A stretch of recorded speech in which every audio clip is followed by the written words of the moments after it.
Hare Krishna, todo mundo. Hoje vamos falar sobre os argumentos falsos, no sentido filosófico, não assim no sentido religioso, mas no sentido filosófico, argumentos falsos sobre o aborto. Então, vamos entrar nessa, vamos fazer um pouco de filosofia. Gostaria de lembrar, todos nós, como o Prabhupada disse, que a religião sem filosofia é o fanatismo ou sentimentalismo. Eu gostaria de adicionar aqui que também a moralidade sem filosofia. A moralidade é simplesmente insistir, ou recomendar, ou exigir que você tem que fazer aquilo, que você não pode fazer isso. Se você fizer isso, você é uma pessoa ruim, você está fazendo maldade. Ou se você não fizer isso, assim mesmo. Então, por isso eu vou abordar esse tópico de aborto, tentar abordar assim filosoficamente. Não religiosamente, filosoficamente. Agora, primeiro tópico, eu tenho uma lista de pontos que eu quero discutir aqui, mas o primeiro ponto seria, obviamente, quem é a pessoa. Porque quando falamos de moralidade, obviamente estamos falando de atos que são bons ou ruins, maus, contra pessoas, ou para o bem-estar de pessoas, ou que causam assim, danos para pessoas, lesões. Então, o primeiro ponto é que teríamos que definir a pessoa. Agora, eu quero dizer que um conceito materialista, um conceito materialista da pessoa é incompatível com a democracia. Uma vez que tem devotos que têm uma frente Hare Krishna para a democracia, então eu vou explicar que essa contradição entre democracia e um conceito materialista da pessoa.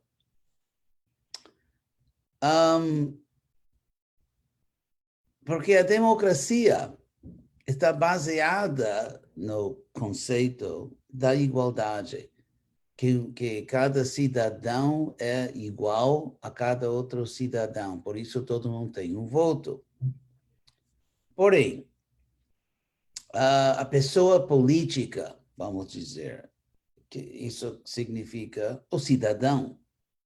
Você, na sua capacidade como membro de uma sociedade, a pessoa política, o cidadão, não pode ser o corpo, pelo fato óbvio, de que os corpos não são iguais, nem intelectualmente, nem em termos atléticos, artísticos, de educação, econômicos, em qualquer sentido da palavra, os corpos não são iguais. Então, se temos corpos que não são iguais, mas uma doutrina de que somos iguais, essa igualdade, obviamente, não pode referir, não pode indicar o corpo, senão a pessoa dentro do corpo. Por exemplo, dizer que você tem direitos. Vamos falar de direitos humanos. Então, direitos não são fatos empíricos. Uma pedra é um fato empírico. Eu posso mostrar, bom, na realidade não tem uma pedra aqui. Mas vamos dizer que aqui, por exemplo, um pedaço de papel com números escritos, que eu vou depois explicar o significado dos números. Então, um pedaço de papel é um fato empírico, físico. Assim como o meu celular, tenho muito orgulho do meu celular. Mas um direito humano, ou qualquer direito, direito animal, não é um fato físico, não é um fato empírico, é um fato metafísico. Agora, a pergunta óbvia, o corpo material é um fato físico ou um fato metafísico? Obviamente físico. Então, um fato físico, o corpo, não justifica um fato metafísico como um direito. O filósofo David Hume falou que mais ou menos 300 anos atrás comprovou isso na filosofia ocidental. E 300 anos depois, a maioria das pessoas ainda não entenderam, porque se entende muito pouco hoje em dia. Então, um fato físico, o corpo, não pode justificar um fato metafísico, um direito. Por isso, numa sociedade que define a pessoa como corpo material, não pode justificar filosoficamente, racionalmente, nem os direitos humanos, nem a democracia. Então, se estamos interessados em ser, digamos, são, se damos algum valor à sanidade, a uma vida racional, consistente, e não completamente autocontraditória, a pessoa não pode ser o corpo, senão a alma dentro do corpo, algum tipo de ser dentro do corpo, um ser metafísico que possui direitos, e um ser metafísico que é igual a todos os outros seres metafísicos, quer dizer, todas as outras almas. Agora, se nós não somos o corpo, isso obviamente vai ter alguma consequência filosófica quando falamos do aborto. Porque a justificativa do aborto é que uma mulher tem direito a controlar seu próprio corpo. Agora, eu não estou opondo essa ideia, mas obviamente isso não é um direito. Vamos dizer que, por exemplo, uma pessoa é uma alma, algo assim, algo metafísico, e que essa alma, o ser, possui um corpo feminino.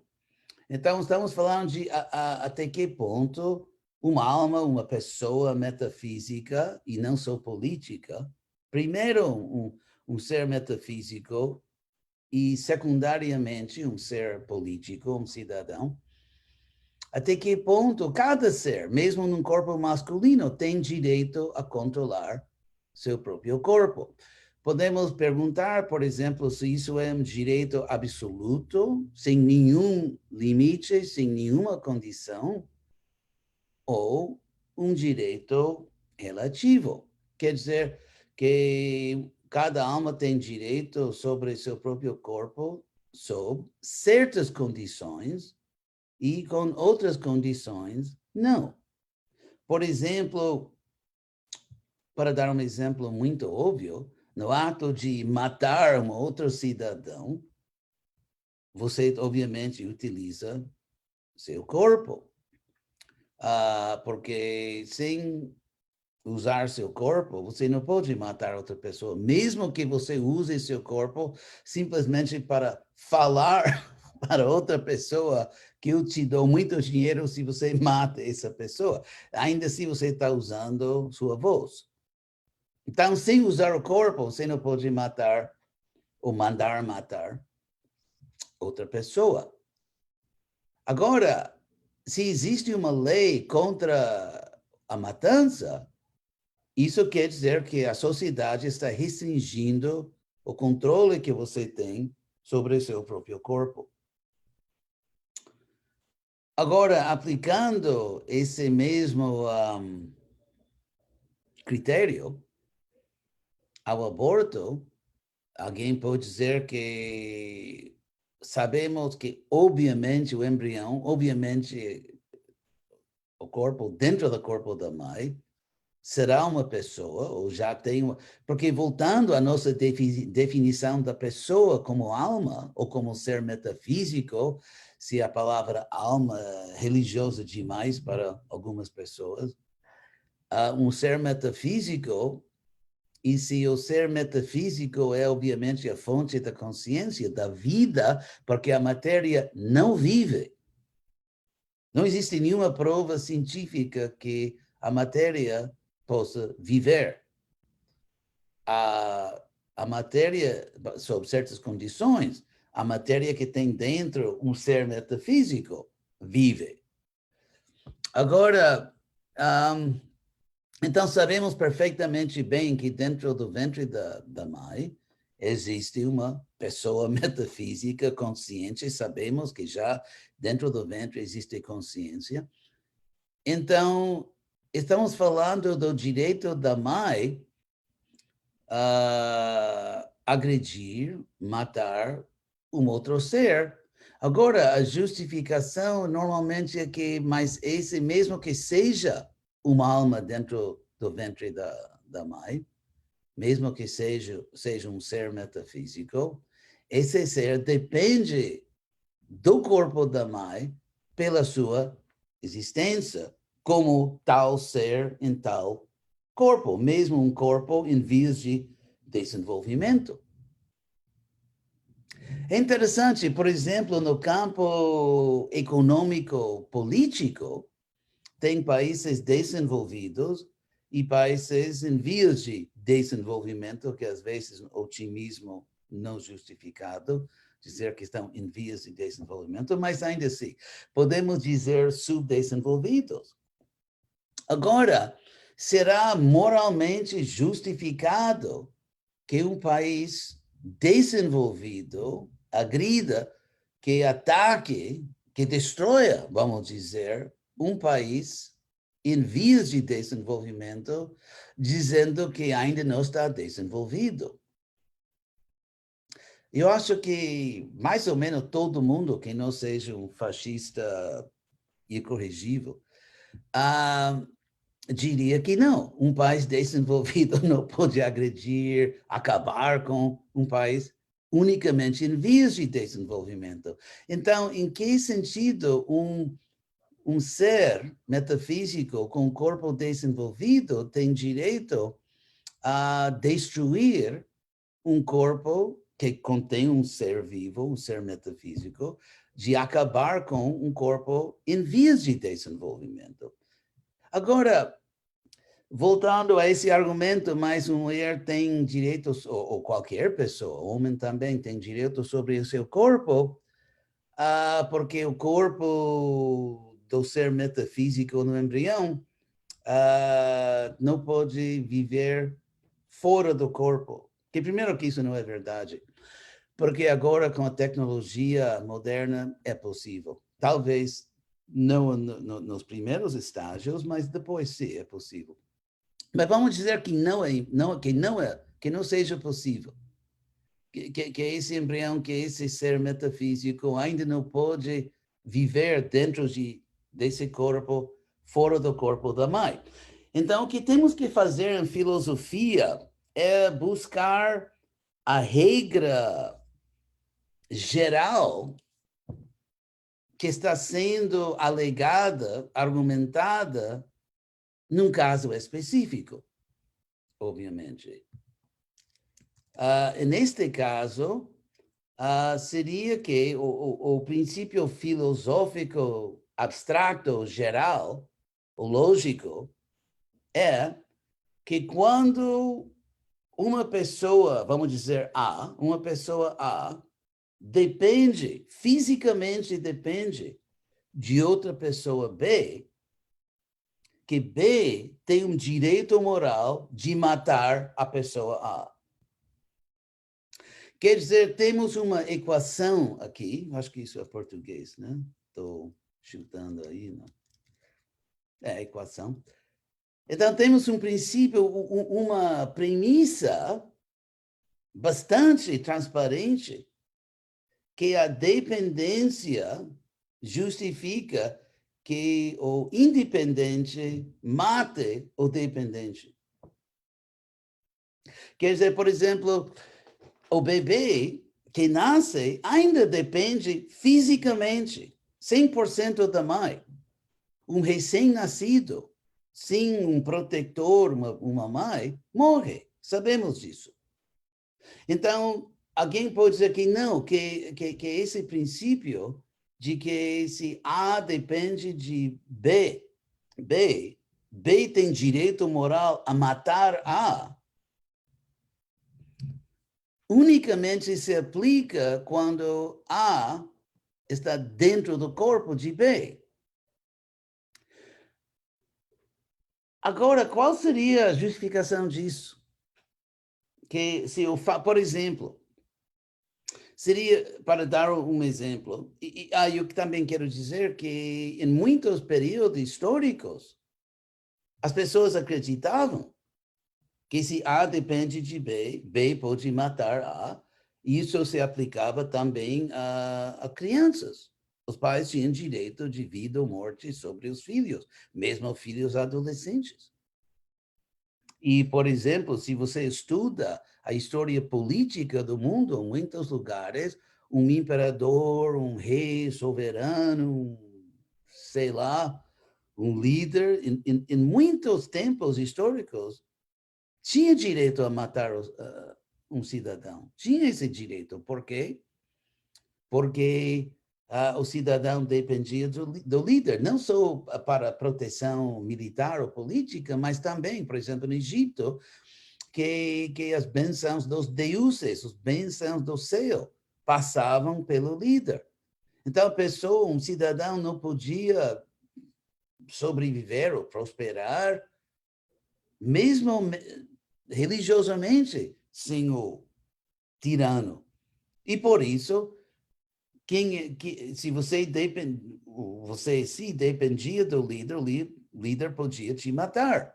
Seus pais podiam te matar, porque dependência estabelecia por si, dependência estabelecia o direito do independente a te matar.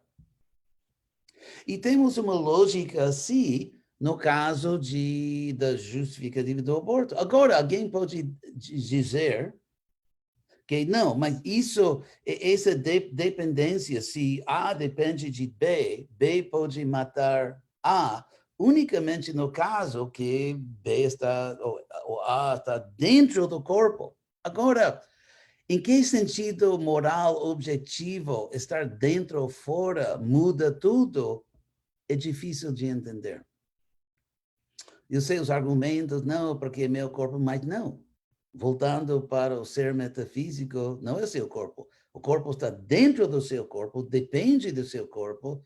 A mãe pode dizer, não, mas que veio do meu corpo. Aí temos outro problema lógico, porque os filhos vêm dos pais. Então, os pais têm direito a matar os filhos, mesmo fora do ventre. E como eu disse, muitas sociedades entendiam isso. Se A vem de B, em que momento essa relação de fonte e produto, em que momento isso não é verdade? É sempre verdade. Para o resto da sua vida, você veio dos seus pais. É um fato vitalício. É sempre um fato, até sua morte. Então, por isso, muitas sociedades achavam que os pais podem matar os filhos. Mas vamos olhar mais de perto esse fato. Por exemplo, se você está dentro da minha casa, e vamos dizer que, vamos dar um exemplo. Na filosofia, damos exemplos. Uma pessoa visita a minha casa. E durante essa visita, e a pessoa está fisicamente dentro da minha casa, e durante essa visita, vamos dizer, como se diz, Deus proíba que essa pessoa sofra um derrame cerebral. Está vivo ainda, até com possibilidade de recuperar. Em termos médicos, essa pessoa pode se recuperar, e vamos dizer, pode se recuperar completamente. e voltar para uma vida normal. Mas no momento, essa pessoa, dentro da minha casa, está completamente dependente de mim. A pessoa não pode fazer nada, não pode se alimentar, nem consciente. Então, existe uma dependência física total. Agora, as condições são que a pessoa está dentro da minha casa e que depende 100% de mim. Será que eu posso matar essa pessoa? Será que se essa pessoa está fora da casa, não posso matar, mas dentro da casa, sim, tem um direito moral, porque é a minha casa? Voltemos um momento ao fato de nós sermos seres metafísicos. Então, o corpo é um tipo de casa, eu moro dentro do corpo, e se outra pessoa está morando dentro do meu corpo, existe uma analogia, alma, cuja casa é o corpo, corpo que tem uma casa física, uma casa, e uma pessoa completamente incapacitada, que depende 100% de mim, dentro da minha casa, eu posso matá-la. A mesma lógica. Agora, eu gostaria de proceder para outros pontos, porque estou, como se diz, esquentando aqui.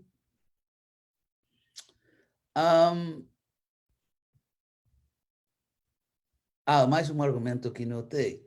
Uma criança, por exemplo, apesar de ser, vamos dizer, subdesenvolvido, mentalmente e fisicamente subdesenvolvido, talvez tá bom por sua idade, mas comparado com um adulto é subdesenvolvido. Ainda assim, no Brasil, em Portugal também, Angola, todos os países que falam português, em todo lugar civilizado do mundo, só pelo fato de não ser desenvolvido, nem mentalmente, nem fisicamente, a criança tem todos os direitos legais. Você não pode matá-lo, você não pode... Quer dizer, tem direitos a ser protegido. A criança tem direito a ser protegida pelas leis do Estado. Agora, se o embrião no ventre, obviamente, está subdesenvolvido, porque não tem direitos? Porque essa analogia da criança ainda não desenvolvida não se aplica. Uma criança que depende fisicamente completamente do cuidado da mãe. Quer dizer, o fato de ser desenvolvido não impede a aplicação de plenos direitos a um ser. E posso dar muitos outros exemplos, mas vou proceder aqui. Agora, sobre o fato, eu quero agora concentrar-me essa premissa, essa afirmação de que todo mundo tem direito sobre seu corpo. Até certo ponto é verdade, mas o ponto não vai muito longe, segundo as leis do Brasil ou qualquer outro país do mundo. Por exemplo, você tem direito sobre seu corpo unicamente até o ponto onde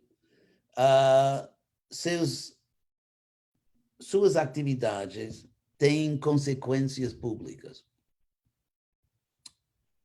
E aqui, dizendo consequências públicas, consequências sociais, quer dizer que o que você faz afeta outras pessoas. Que outras pessoas são atingidas. Por exemplo,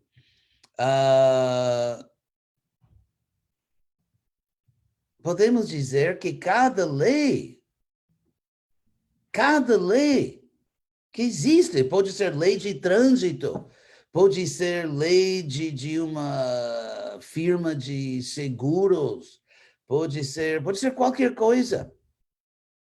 Cada lei infringe na liberdade que você tem de controlar seu corpo. Vamos dizer, por exemplo, a sinalização das estradas do Brasil. Você não pode usar seu corpo, por exemplo, acelerando o seu carro. Você não pode virar à esquerda se não pode. Então, o direito que você tem de usar seu próprio corpo livremente é infringido, é restringido pelas leis de trânsito.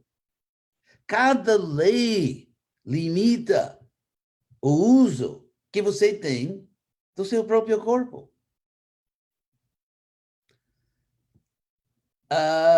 Com exceção, ou cada lei. Agora, no caso de atividades que, por exemplo, que não têm consequências públicas ou consequências sociais, você pode dizer, em tal caso, estou livre, mas quais são as atividades que não têm consequências?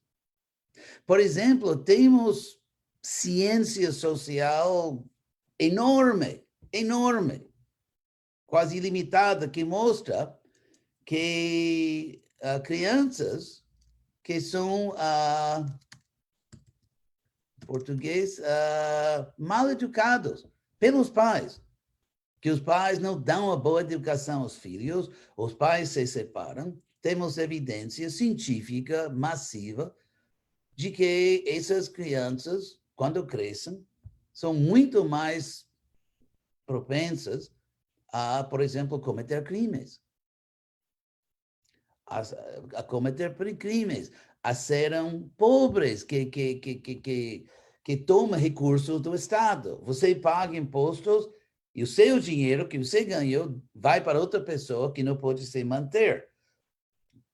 E uma pessoa, por exemplo, digamos que não foi bem educada pelos pais, muito mais provável que vai terminar na cadeia, que vai se matar, que vai cometer outros crimes, que, como eu disse, que vai ser pobre, que vai chupar recursos públicos devido a problemas mentais e físicos. Então, isso significa que um homem e mulher que produzem uma criança e não podem educar bem essa criança, estão surtindo consequências negativas na sociedade.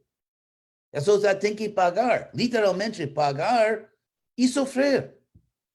Porque é bem mais provável que um cidadão será agredido, roubado, matado por uma pessoa que foi mal educada.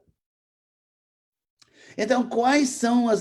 E quando realmente queremos ou tentamos enumerar, se isso é português, enumerar as consequências, ou, digamos, as atividades humanas, e cada atividade executada com o corpo.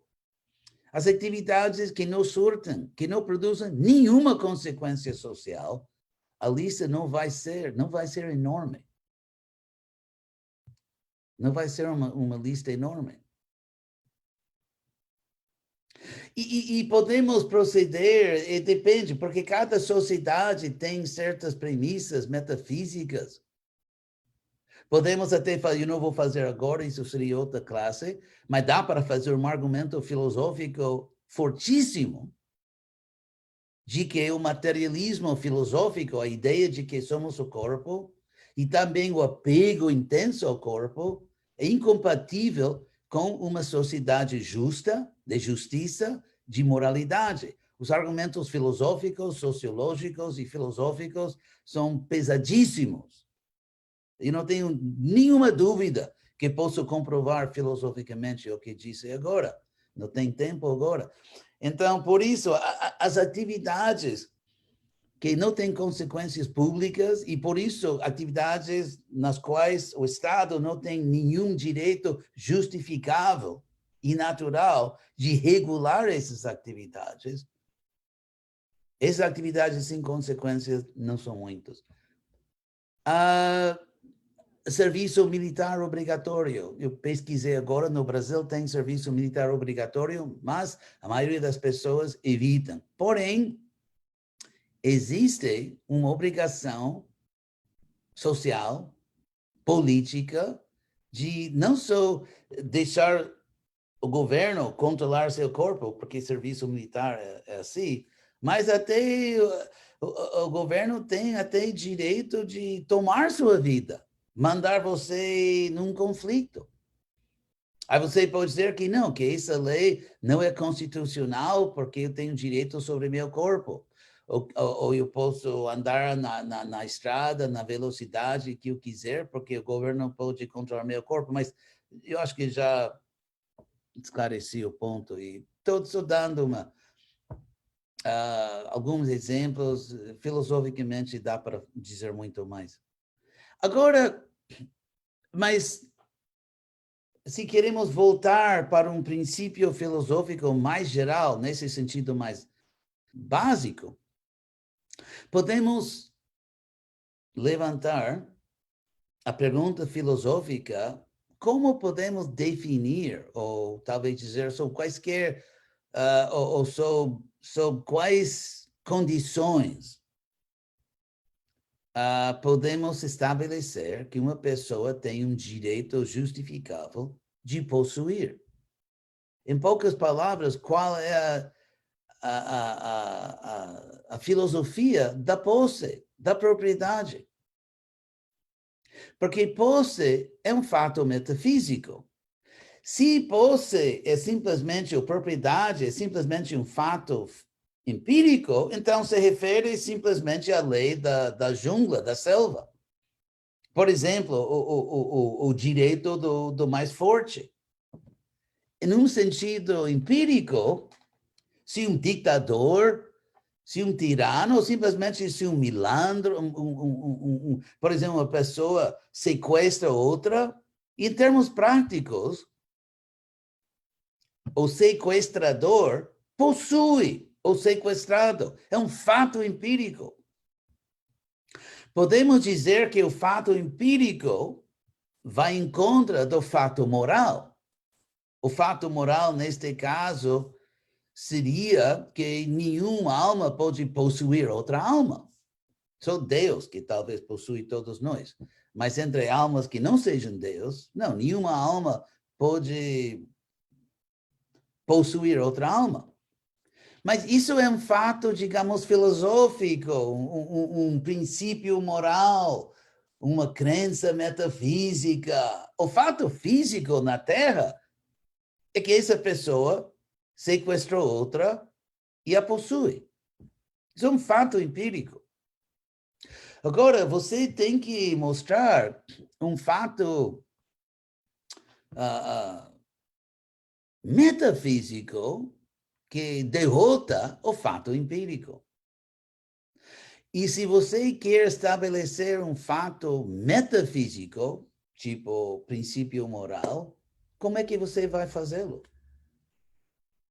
Como é que você vai mostrar logicamente pela filosofia e não simplesmente pela paixão? Não, você não pode. Não. Estamos falando de filosofia. Como você vai comprovar filosoficamente que o sequestrador não tem direito a possuir a outra pessoa e por isso a posse é ilícita, imoral e contra as leis superiores do universo? Como você vai mostrar isso? Só gritando? Só gritando? Ou com filosofia? Se você tenta justificar com filosofia e ao mesmo tempo você quer justificar o direito de uma pessoa matar outra pessoa no ventre, você vai ter sérios problemas filosóficos. Eu vou deixá-lo lá porque não temos muito tempo. Sobre propriedade, sobre direito a posse, a possuir. Um filósofo que estava muito interessado nisso é nosso Bacta Carlos, também conhecido como Marx, o filósofo do comunismo, Marx. É muito interessante, porque tem muitas pessoas da esquerda, que acham que Marx é inteligente, mas Marx diz que quem produz uma coisa também tem direito a usufruir, o direito do produtor. E que uma vez que os trabalhadores produzem tantas coisas, eles têm direito aos frutos da sua produção. Agora, mesmo materialmente, economicamente, tem muitos problemas com isso, mas não vou entrar nisso agora. É uma ideia ingênua, porque ele atribui produção simplesmente a trabalho físico. Bom, eu não vou entrar nisso, eu não vou fazer alguma crítica do marxismo agora, mas vamos por agora, vamos simplesmente continuar com a ideia de Marx. Agora, no caso de um bebê, podemos dizer que sim, a participação masculina, uma mulher não pode produzir um bebê. E a participação pode ser no laboratório, pode ser numa cama, onde for, sabemos que reprodução é resultado da combinação da biologia masculina e feminina. Agora, segundo Marx, o homem também tem direito, podemos discutir sobre as proporções de direito, porcentagens, mas o homem, sendo uma parte essencial da produção de um bebê, também teria direitos, segundo Marx, ou pelo menos segundo uma aplicação consistente de Marx.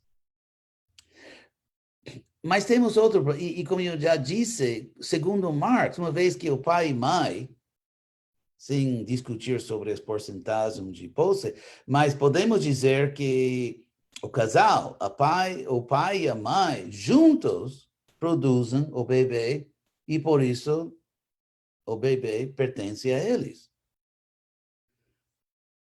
Obviamente isso não funciona se voltamos ao fato metafísico da nossa existência. Porque porque o problema aqui com esse argumento que acaba de chegar, que logo vamos entrar numa regressão infinita, em termos lógicos. Porque o pai e a mãe que produzem o bebê não produziram seus próprios corpos. Agora, se o pai e a mãe não produziram seus próprios corpos não pertencem a eles. Se os corpos não pertencem ao pai e mãe, os frutos dos corpos do pai e mãe também não pertencem a eles. Porque se, por exemplo, uma fábrica não pertence a mim, o que a fábrica produz também não pertence a mim. E se meu corpo não pertence a mim, segundo o marxismo, porque eu não fiz meu próprio corpo, obviamente, o que meu corpo produz também não pertence a mim. Então, o que eu quero mostrar é que, filosoficamente, os argumentos que ouvimos geralmente são extremamente pobres, filosoficamente. Agora, tem pouco tempo que está sobrando, e eu quero mencionar outro ponto. Outro ponto a favor do aborto é que muitas mulheres sofreram, até morreram, devido à criminalização, quando os abortos eram crimes, que devido a essas condições, muitas mulheres morreram tentando abortar seus filhos. Agora, eu gostaria de fazer 2 pontos aqui. O primeiro ponto é um ponto geral de que estou recebendo perguntas. Nandalia está mandando pergunta antes de terminar e vou ver as perguntas. Eu vou ser consciente disso. Primeiro ponto aqui é que, em geral, o crime é perigoso. Por exemplo, em português seria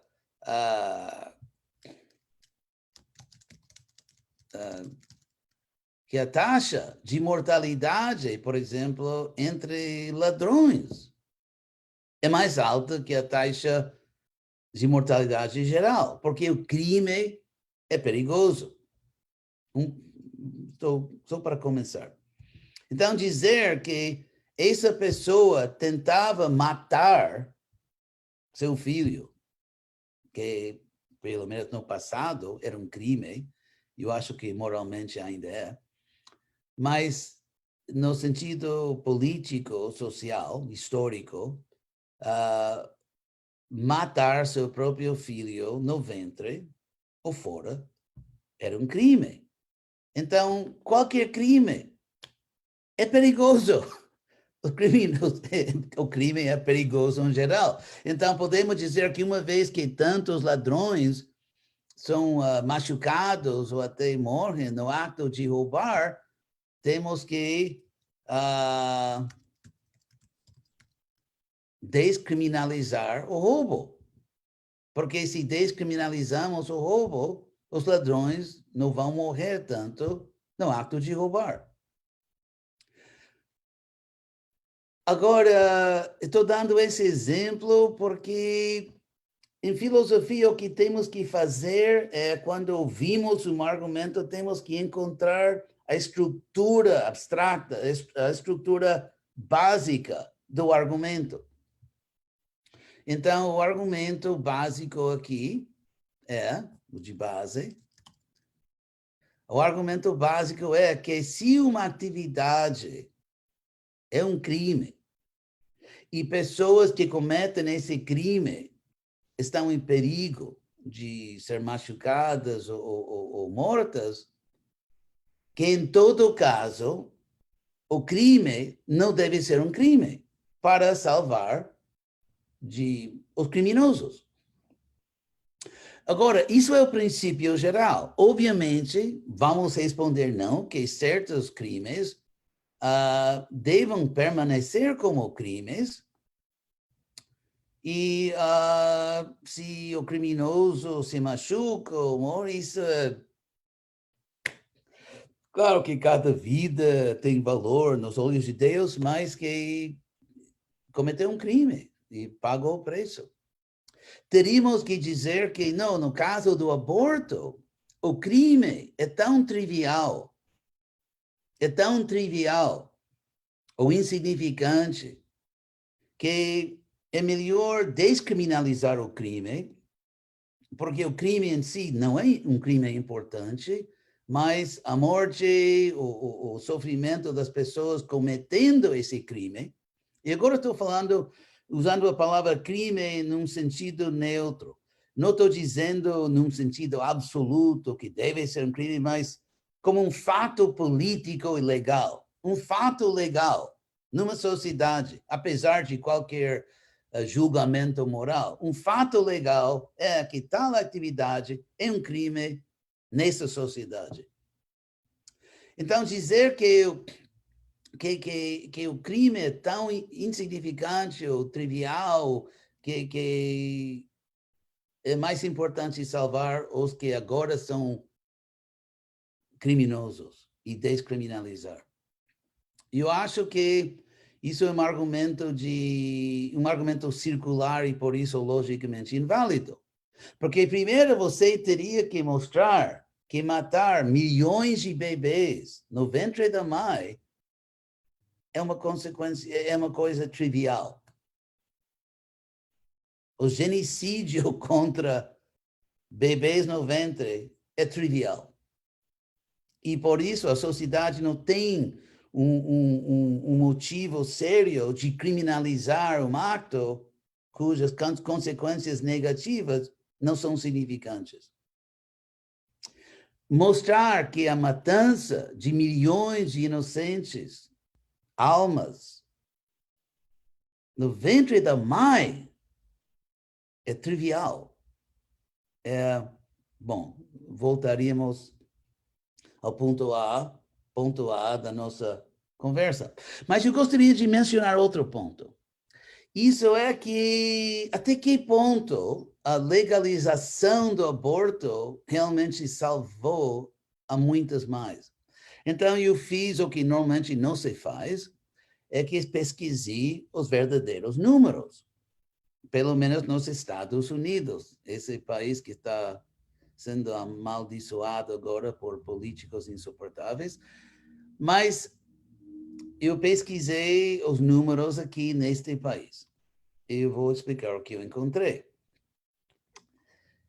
No ano 1965, o número de mortes atribuídas ao aborto foram menos de 200. E os números vêm de, por exemplo, quando, aqui neste país, ou no Brasil, qualquer lugar, quando uma pessoa morre, legalmente, tem que registrar a causa de morte. Porque assim como tem certificado de nascimento, tem também um certificado legal de morte e é exigido pela lei de indicar a causa de morte. Então, por isso, vendo esses certificados de causas de morte, o número é menos de 200. Agora, em 1973, o aborto foi legalizado nos Estados Unidos. O número de abortos, segundo as análises, é que rapidamente dobrou, ou muito mais que dobrou.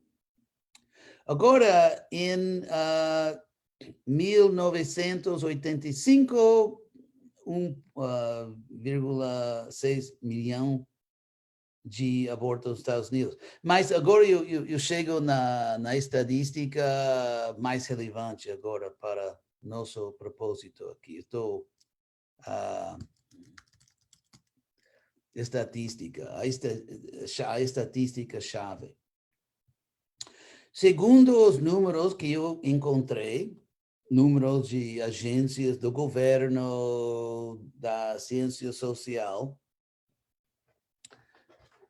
para cada mulher, para cada mulher salva da morte por aborto ilegal, para cada mulher que morreu devido a um aborto ilegal, entre 8 e talvez 10 mil bebês foram assassinados, mortos. Para cada mulher salva, legalizando o aborto, entre 8, 10 ou mais mil bebês mortos. Quer dizer, a sociedade decidiu que a vida de uma mãe, ocupada numa atividade que era, no momento, criminosa, sua vida tem mais valor que 8, 10, 11 mil bebês inocentes. Agora, no caso, existe uma diferença também ética, que quando a mulher, se uma mulher, ou um homem, que em muitos casos o homem que forçou a mulher a fazer isso. Então, não é só a mulher, muitos homens eram os culpados ou faziam juntos. Então, a gente não vai falar só de, mas para cada pessoa que fez um aborto ilegal nesse tempo histórico, eles decidiram fazer isso. O bebê não decide morrer. O bebê não decide ser abortado. Então, para cada pessoa que conscientemente, com livre arbítrio, decide matar seu próprio bebê, pode ser decisão da mãe ou do pai. Para cada pessoa que decide matar, 8, 10, 11 mil inocentes são mortos. Agora, obviamente, pelo menos eu acho que isso mostra que a gente tem que conversar sobre isso. Então, essas coisas, que direitos, o corpo, tudo bem, mas o que não vejo, porque aqui nos Estados Unidos o mesmo papo que lá no Brasil, as mesmas coisas. O que não vejo é uma conversa filosófica séria. Isso não tem. É por isso que eu queria tentar dar uma análise filosófica séria. Alguém pode discordar, mas estamos falando de filosofia. Agora, eu vou ver, tem algumas perguntas. Bom, como fica o caso de mulheres vítimas de estupros que acabam engravidando? É legítimo se essas mulheres vítimas de violência sexual não quiseram levar essa gravidez adiante? É uma pergunta normal. É pecaminoso para elas se resolveram não querer gerar essa criança.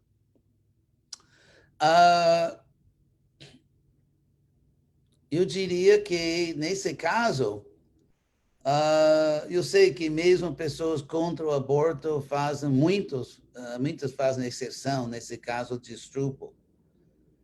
Eu diria que eu não quero dar uma opinião nesse caso, porque é um caso complicado, com outros fatores, que a mulher é uma vítima nesse caso. Eu diria que a coisa mais interessante é que tem milhares de pessoas, casais, que não conseguem reproduzir, que estão chorando por ter um filho. Então, a pergunta seria, vamos dizer, para a mulher, porque normalmente uma mulher, por exemplo, que fica grávida e se não faz testes, ela vai ver mesmo que está grávida depois de um tempo, não sei exatamente se um mês, 2 meses, assim. Então, a pergunta aqui seria se moralmente, se um ato moral superior aceitar essa austeridade, algo de sofrimento por um tempo limitado de gravidez, para salvar uma vida que uma pessoa será dada a um casal que está chorando por um filho, ou não? Ou se melhor matar a criança. Então, eu vou deixar isso com vocês. Vocês podem analisar. Existem aqui também 2 pontos. Às vezes não é possível fazer uma lei que exige que as pessoas sejam nobres. Que as pessoas sejam nobres.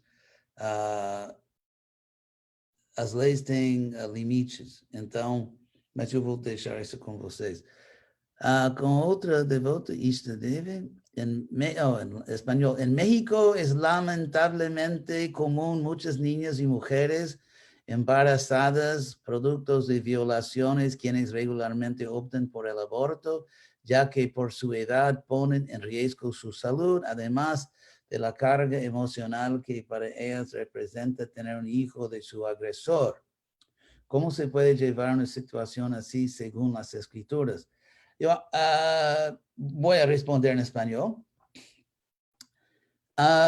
que todos brasileños son bilingües en ese caso. Primero que yo entiendo, es más o menos la misma pregunta. El peso emocional depende, según los estudios científicos, depende también hasta cierto punto del nivel de, se puede decir, religiosidad de la persona. Y obviamente si el niño en el vientre representa un riesgo serio a la vida, a la salud de la mujer, eso es diferente. Porque cada persona tiene derecho a salvarse. Y bueno, si no estás en el ejército, vamos a decir. Pero entonces yo creo que no se puede combinar dos puntos muy diferentes en algunos puntos parecidos, que es riesgo, o se puede decir que hay riesgo a la salud física y riesgo a la salud emocional. Entonces, sí, es un caso complicado, pero entonces la pregunta filosófica en este caso sería si podemos decir que son iguales riesgo emocional. Obviamente que hay riesgos emocionales que son muy serios y que pueden destruir la vida de una persona, que una persona puede perder su mente. Entonces yo diría que en ese caso, cuando hay un riesgo serio, hay cosas que son vergüenzas, pero no ponen en riesgo nuestra vida. Hay cosas que realmente nos causan vergüenza, pero creo que no se puede interpretar esa vergüenza como algo médico o algo que me va a dejar, digamos, para el resto de mi vida dañado o realmente machucado así. Herido y debilitado y nunca voy a tener una vida normal debido a esa situación. Entonces yo diría como principio general que en casos de un riesgo serio, riesgo a la salud físico o mental, emocional de la madre, eso sí es una circunstancia especial, con tal que se haga una distinción importante entre que no quiero, no me gusta y realmente eso me va a dejar herida para el resto de la vida o realmente no voy a poder tener una buena vida. Son cosas diferentes.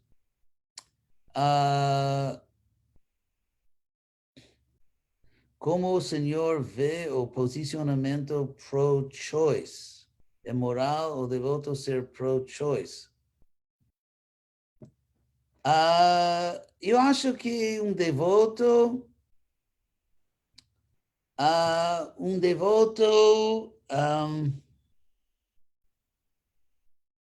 que rejeita as escrituras não é um devoto, digamos, de primeira. Agora, no Bhagavatam, é comum, ou várias vezes, dar como exemplo de um pecado horrível o aborto. Por exemplo, em versos que dizem que mesmo o pior pecador pode ser salvo pelo santo nome. Em vários versos se diz, mesmo o pior pecador, mesmo a pessoa que mata o embrião. Então, quem faz aborto, essa pessoa é um exemplo, mais que uma vez, no Bhagavatam, do pior pecador. Então, dizer que, eu não estou dizendo que as pessoas que sim, que a mulher tem sempre, sob qualquer condição, tem direito a matar seu próprio filho. Eu acho que se essa pessoa é um devoto um pouco confuso.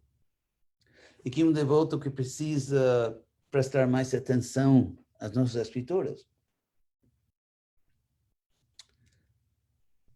E já eu não quero repetir todos os argumentos que já dei, mas se esse devoto tem um argumento sério, filosófico, com lógica, com evidência, um argumento consistente com os fatos da consciência de Krishna, que nós não somos o corpo, que somos almas eternas, que dentro do ventre da mãe é uma alma independente.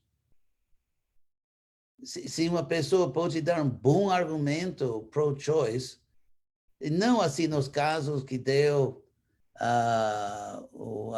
dois devotos deram argumentos, só tem um nome assim, brasileiro, Alex Monteiro, e também Ista de México. Um, em casos em que a gravidez ou a criança no ventre realmente representa um risco sério, médico, um risco físico, mental, emocional à mãe, eu aceito isso como caso especial. Mas em caso que simplesmente a mãe, uma vergonha, que não quero, isso justifica a matança, bom, agora eu acho que só tem isso. Então eu acho que é isso aí. Quero agradecer a todo mundo pela sua atenção.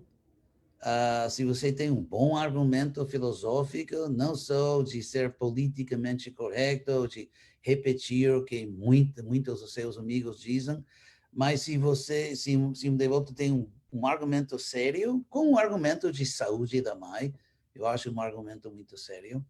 Então, se existe outro argumento sério, vamos conversar. Então, muito obrigado a todo mundo e até logo. Hare Krishna.